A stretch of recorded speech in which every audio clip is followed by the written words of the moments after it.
Eu convido você a abrir a tua Bíblia no Evangelho de Lucas, no capítulo 10, no versículo de número 25.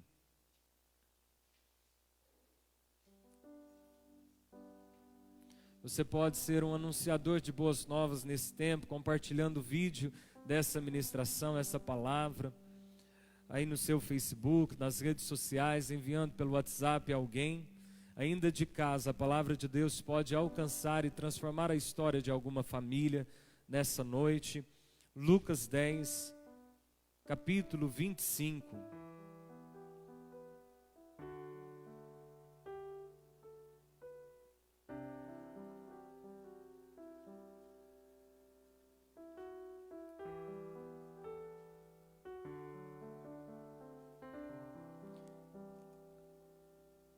E eis que certo homem, intérprete da lei, se levantou com o intuito de pôr Jesus à prova e disse-lhe: Mestre, que farei para herdar a vida eterna? Então Jesus lhe perguntou: que está escrito na lei, ou como interpretas? A isto ele respondeu: amarás o Senhor teu Deus de todo o teu coração, de toda a tua alma, de todas as tuas forças e de todo o teu entendimento. E amarás o teu próximo como a ti mesmo. Então Jesus lhe disse: respondeste corretamente, faze isto e viverás. Ele, porém, querendo justificar-se, perguntou a Jesus: quem é então o meu próximo? Jesus prosseguiu dizendo: certo homem descia de Jerusalém para Jericó, e veio a cair em mãos de salteadores, os quais, depois de tudo lhe roubarem e lhe causarem muitos ferimentos, retiraram-se, deixando-o semi-morto. Casualmente descia um sacerdote por aquele mesmo caminho e, vendo, passou de largo. Semelhantemente, um levita descia por aquele lugar e, vendo, também passou de largo. Certo samaritano que seguia o seu caminho passou-lhe perto e, vendo, compadeceu-se dele.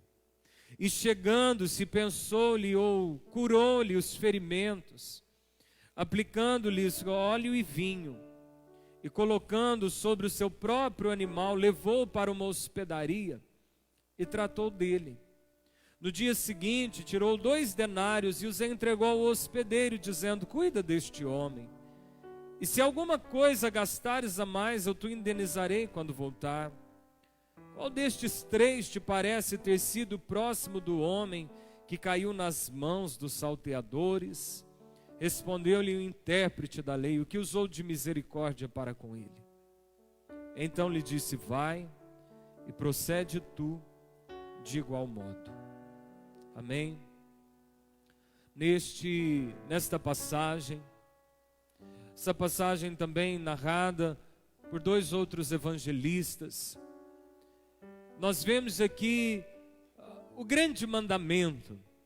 Ou se nós pegássemos toda a essência da Bíblia e observássemos no que ela se resumia, está descrito aqui. A Bíblia diz que um homem, um intérprete da lei, um estudioso, um religioso, chegou para Jesus e fez uma pergunta: Mestre, o que eu farei para herdar a vida eterna?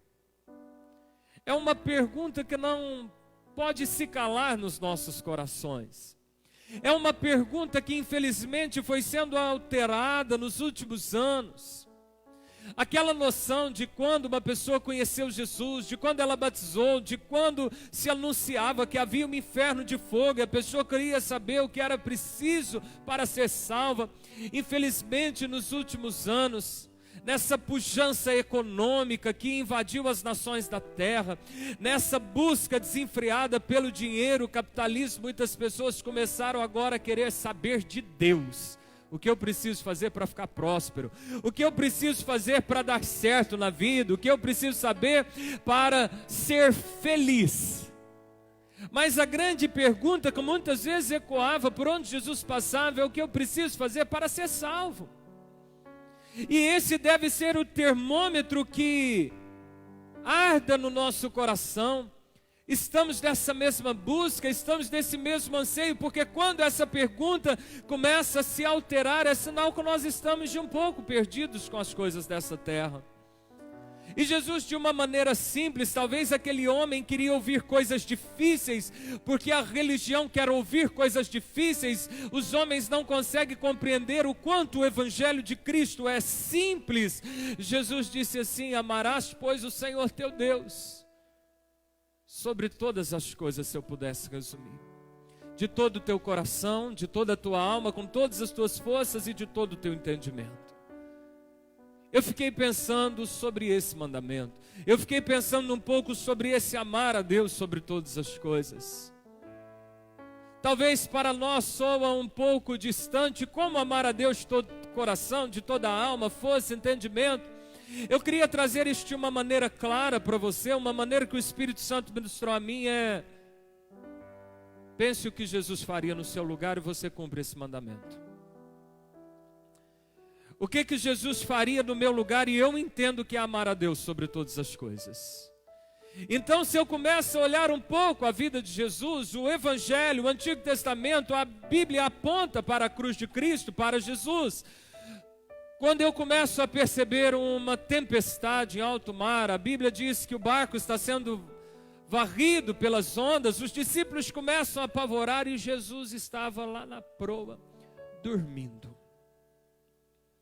Se você quiser amar a Deus sobre todas as coisas, em tempos de tempestade, você precisa dormir, descansar no Senhor. Jesus, ele não se perturbava com as tempestades do alto mar. Fazer o que Jesus fazia é você, em tempos de aflição e dificuldade, descansar em Deus.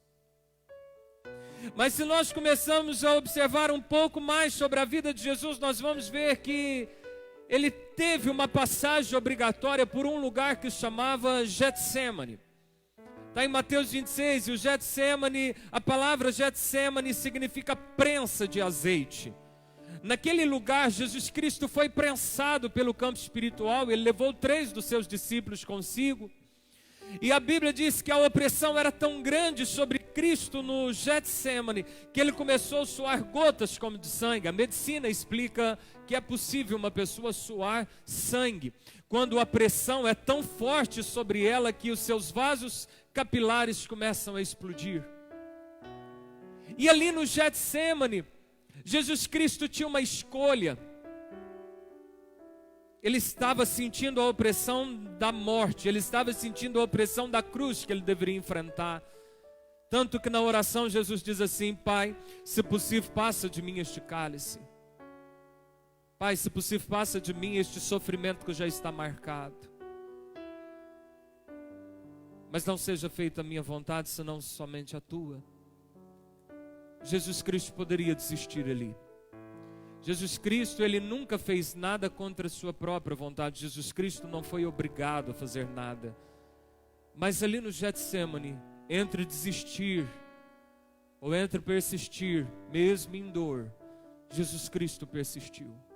Amar a Deus sobre todas as coisas é fazer o que Jesus fazia nas pressões da vida. Nos Getsêmanes que eu e você temos que enfrentar.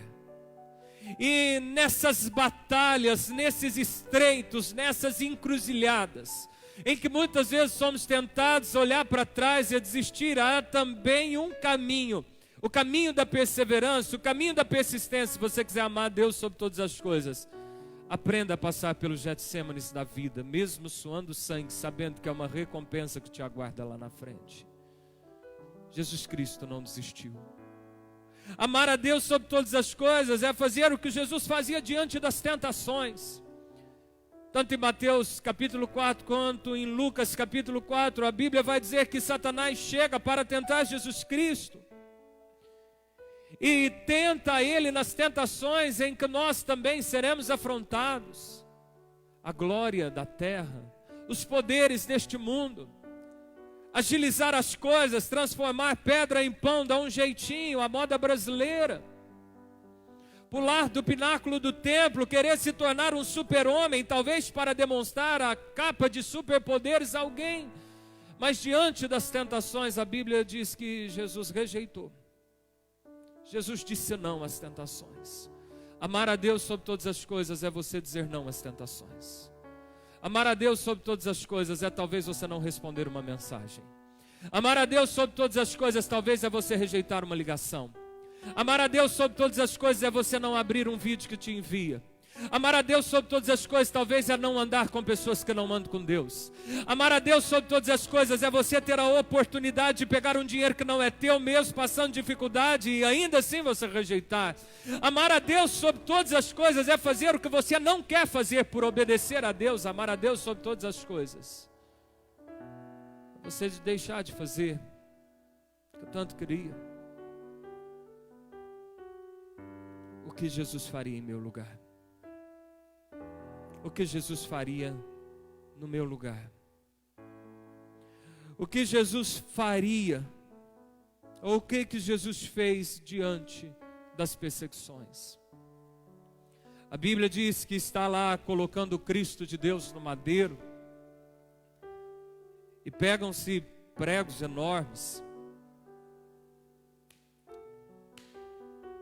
para perfurar as suas mãos no madeiro.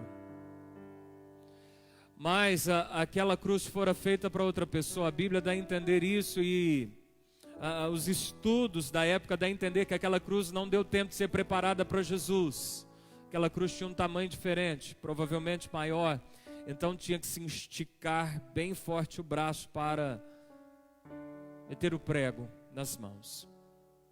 E diante de todas aquelas afrontas, as pessoas começaram a dizer: se tu és o Cristo, então desce daí.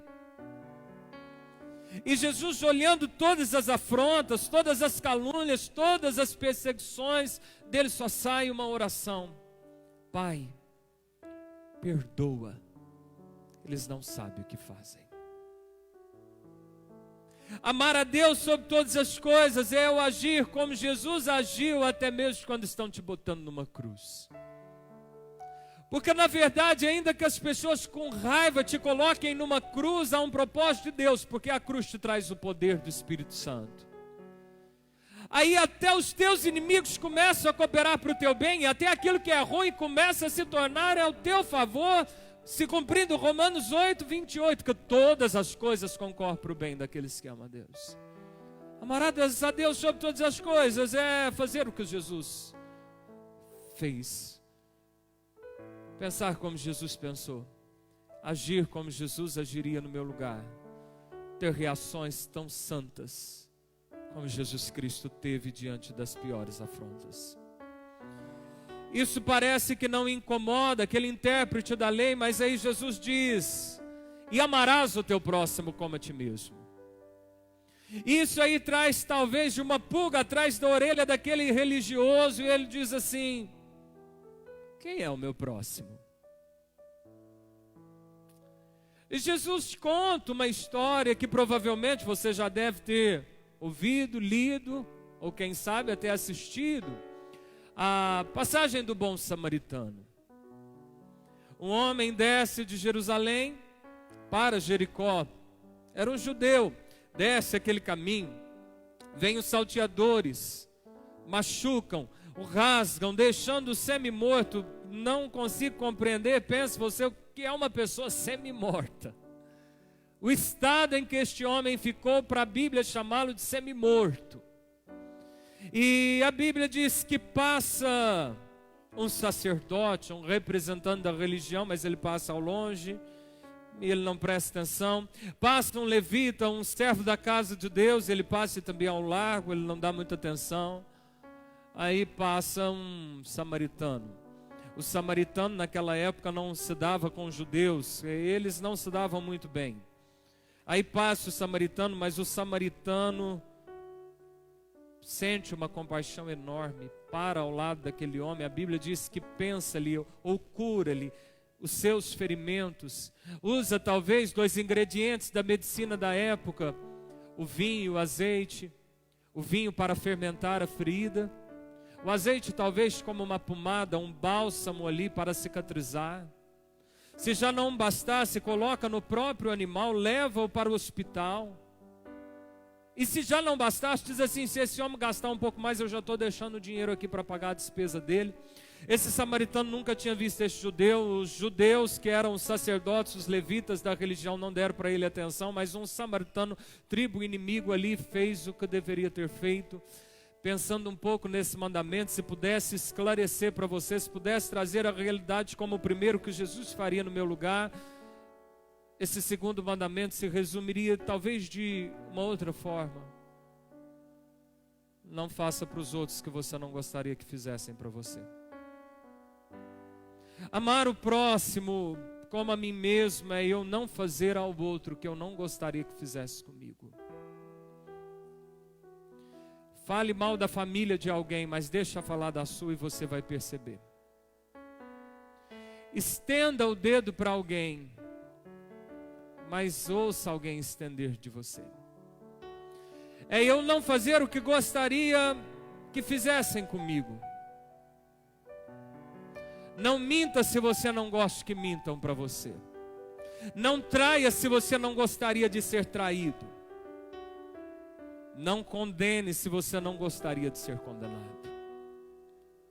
A Bíblia diz que Jó, quando está passando um grande sofrimento, chegam 3 amigos dele para consolá-lo. É esse o termo que a Bíblia diz, para consolá-lo. Eu vou aqui colocar entre aspas esse consolá-lo. Ele faz Bildade e Zofar. Eles chegam para consolar, mas na verdade, em vez de causar qualquer tipo de ajuda, eles querem achar algum erro na vida de Jó, para ele estar passando por aquilo. Jó, você só pode ter feito alguma coisa muito séria, não tem como alguém passar isso que você está passando. E hoje, as pessoas julgam que elas não sabem, falam do que elas não viram, fazem mestrado na vida alheia, julgam um jeito, uma palavra, uma roupa. Não faça com os outros que você não gostaria que fizesse com você. Se você quiser ser salvo e obedecer o grande mandamento de amar o teu próximo como a ti mesmo, não faça aos outros o que você não gostaria que fizesse com você. Tem gente que se alegra de trapacear porque o outro não está vendo, mas ai se fizesse isso com ele. Se num primeiro mandamento eu penso que Jesus faria no meu lugar, no segundo mandamento eu devo me colocar no lugar de alguém e pensar assim: será que eu gostaria que fizesse isso comigo? Será que eu gostaria que falassem isso de mim? Será que eu gostaria de que agisse nas minhas costas assim? Então eu não posso fazer isso com ninguém. Mas se eu penso não fazer o que eu não gostaria, eu posso também pensar em contrapartida. Faça pelos outros o que você gostaria que alguém fizesse por você. Em Mateus capítulo 7, versículo 12, Jesus disse assim: tudo, pois, quanto quereis que os homens vos façam, fazei-o vós também a eles. Porque esta é a lei e os profetas, ou tudo se resume. Faça para alguém que você gostaria que fizesse para você. Amar o próximo como a mim mesmo é isso. E quando eu penso não fazer o que eu não gostaria que fizesse comigo, eu começo a entender esse semi-morto. Porque quando a tua vida vai bem, está rodeado de gente ao lado. Quando você tem dinheiro, está rodeado de gente. Quando você tem alguma caneta poderosa, tem gente perto. Quando você serve as pessoas ou você tem algo a oferecer, tem gente por perto. Mas quando talvez você está semi-morto, parece que todo mundo some. E na verdade você fica esperando alguém chegar. E por incrível que pareça, você espera o sacerdote ou o levita, você espera que a religião passe perto. A religião não tem nada para oferecer. É o que Jesus queria ensinar. Apenas o Evangelho tem o poder de oferecer alguma coisa. Ele oferece o caminho, a verdade e a vida. Jesus Cristo. Uma pessoa que está semi-morta, ela espera alguém chegar e não chega, e aquele que ela menos imagina que poderia aparecer quem aparece. Quer dizer uma coisa para mim e para você essa noite. A você que conhece o Evangelho, a você que se denomina cristão ou discípulo de Jesus, tem alguém semi-morto à beira do caminho esperando você passar perto. Tem alguém semi-morto esperando a tua atenção. Tem alguém semi-morto querendo que você ouça. Tem talvez um andarilho querendo a tua atenção. Tem talvez alguém na porta de um banco pedindo uma moeda, mas querendo a tua atenção. Tem talvez alguém tocando o teu interfone, pedindo alimento, mas na verdade quer muito mais do que aquilo que é a tua atenção. Não faça como o sacerdote e o levita passando de largo. Mas se eu penso fazer aos outros o que eu gostaria que eu fizesse comigo, eu começo a entender, eu preciso ser um bom samaritano. Independente se o outro não gosta de mim, independente se somos famílias não muito bem, eu tenho algo a oferecer. Eu tenho vinho, eu tenho azeite. Eu tenho vinho, que é o poder do sangue de Jesus, que desinfecta as feridas da alma. Eu tenho azeite, que é a unção do Espírito Santo, que traz um bálsamo, uma pomada sobre a ferida das pessoas. Eu tenho algo a oferecer, você tem algo a oferecer. E se você pegasse todos os teus anos de conhecimento de Bíblia, e se você pegasse tudo que você sabe sobre Deus e espremesse, poderia dizer assim: o que Jesus faria em teu lugar é o que você deve fazer. O que você não gostaria que alguém fizesse por você, não faça. A palavra de Deus se resume nisso. Não seja como os religiosos, mas seja como o samaritano. Não seja como os 3 amigos de Jó, que analisam a vida das pessoas. Quem está sofrendo não quer análise. Preste atenção. Quem está sofrendo não quer relatório. Quem está sofrendo quer ajuda.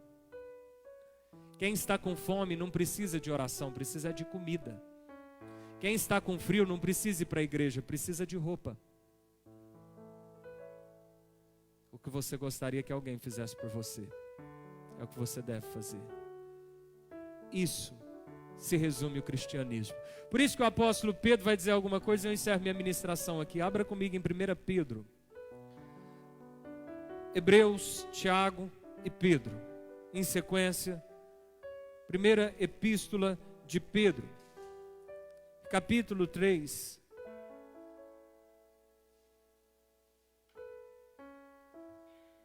Versículo 13.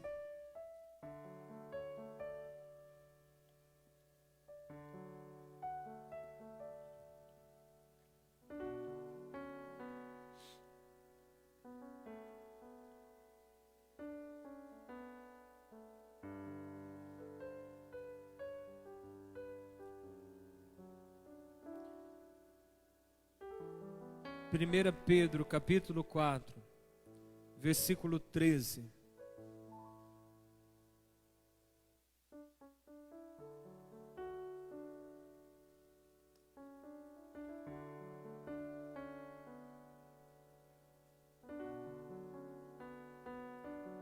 Pelo contrário, alegrai-vos na medida em que sois co-participantes dos sofrimentos de Cristo, para que também na revelação de sua glória vos alegreis exultando.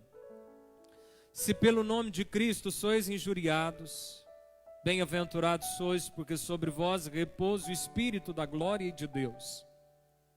Não sofra, porém, nenhum de vós como assassino, ou ladrão, ou malfeitor, ou como quem se intromete em negócios de outrem, mas se sofrer como cristão, não se envergonhe disto, antes glorifique a Deus com esse nome. Amém? Talvez quando se diz assim, não faça aos outros que você não gostaria que fizesse com você, talvez pode surgir um ponto de interrogação. Mas já me fizeram tanto mal, já me prejudicaram tanto, que eu já nem sei se vale mais a pena ser honesto. Já nem sei se vale mais a pena ser correto. Olha aí, o apóstolo Pedro vem dizer assim, se você tiver que sofrer, sofra fazendo coisas certas. Se você tiver que sofrer, sofra cumprindo a palavra de Deus, porque isso é sinal de que sobre ti repousa o Espírito da glória. Mas não sofra fazendo coisa errada, não. Não sofra fazendo malandragens, não. Não sofra mentindo, não. Não sofra assassinando, não. Não sofra como um ladrão, não. Ainda que fazer coisas certas possa não parecer um benefício momentâneo, isso faz solidificar a tua coroa no reino dos céus. Isso solidifica a tua morada na eternidade. Isso trará uma recompensa de Deus sobre a tua vida aqui na terra. Em 1 Coríntios, capítulo 15, versículo 58, o apóstolo Paulo diz assim: sede firmes, inabaláveis, porque no Senhor não ficará em vão o vosso trabalho. Tudo que você faz, haverá uma recompensa de Deus. Então, irmão, para encerrar, pense por um momento o que você gostaria que alguém fizesse por você. Você gostaria que alguém orasse por você? Ore por alguém. Você gostaria que alguém parasse para te ouvir quando você mais precisa? Pare para ouvir alguém.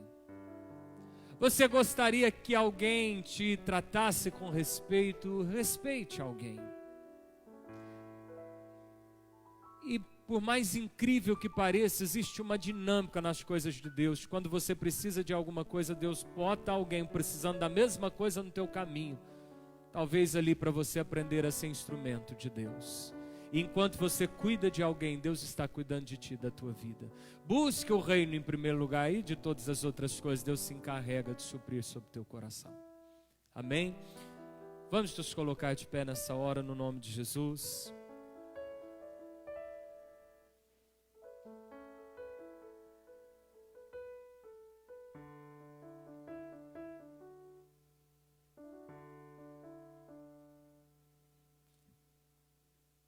Diga assim: eu preciso ser firme, constante, sempre abundante na obra do Senhor, pois no Senhor o meu trabalho não é em vão. Feche teus olhos, levante sua mão. Isso é o que está escrito em 1 Coríntios 15. Precisamos ser firmes, precisamos ser constantes, não podemos retroceder, precisamos ser abundantes, fazendo o que nós estamos fazendo para Deus, porque no Senhor haverá uma recompensa. No Senhor, Deus não fica devendo nada para ninguém.